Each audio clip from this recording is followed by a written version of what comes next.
আজ তোমাদের সাথে শেয়ার করে নিতে চলে এসেছি একটি নতুনত্ব রেসিপি। আজকের রেসিপিটা গেস করো তো কী হতে পারে। দাঁড়াও দাঁড়াও বলছি। আজকের রেসিপিটা হচ্ছে মিল্ক পুডিং। কিন্তু তোমরা খুব কম সময় খুব কম ইনগ্রেডিয়েন্টস দিয়ে তৈরি করে নিতে পারবে। খুবই সুস্বাদু একটি রেসিপি আর খুব চটজলদিও তৈরি করে নেওয়া যায়। চলো তাহলে তোমাদের সাথে শেয়ার করে নেব আমাদের আজকের এই রেসিপি মিল্ক পুডিং।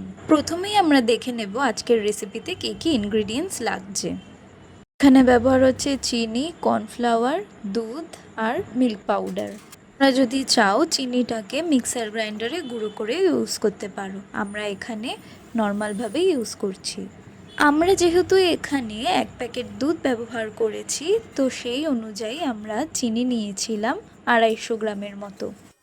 দুধটা অনেকক্ষণ নাড়িয়ে চাড়িয়ে নেওয়ার পর ঘন হয়ে আসলে তার মধ্যে আমরা দিয়ে দিচ্ছি কর্নফ্লাওয়ারটাকেও। অনেকক্ষণ নাড়িয়ে চাড়িয়ে নেওয়ার পর তোমরা দেখতে পারবে এরকম থকথকে একটু টেক্সচারটা হয়ে আসছে। তখনই সম্পূর্ণটা অন্য একটি পাত্রে আমরা তুলে নেব। এখানে তাই আগে থেকে প্লেটটার গায়ে আমরা ঘি মাখিয়ে নিচ্ছিলাম যাতে নিচ দিক থেকে লেগে না যায়।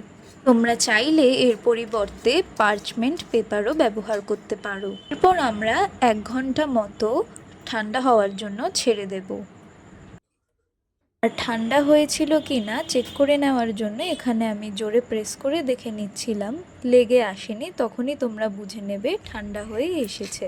ব্যাস, তারপরে যে যেরকম শেপের চাও সেরকমভাবে কেটে নিয়ে মিল্ক পাউডারে বেশ ভালো রকমভাবে ডাস্ট করে নিয়ে পরিবেশন করুন আমাদের আজকের এই রেসিপি মিল্ক পুডিং। এটা কিন্তু চাইলে তোমরা ডেজার্ট আইটেমেও রাখতে পারো, খুবই ভাল লাগে। তাহলে লাইক কমেন্টের সাথে জানিয়ে দাও যে আমাদের এই রেসিপি তোমাদের কীরকম লাগলো, আর পারলে শেয়ার করে দিও।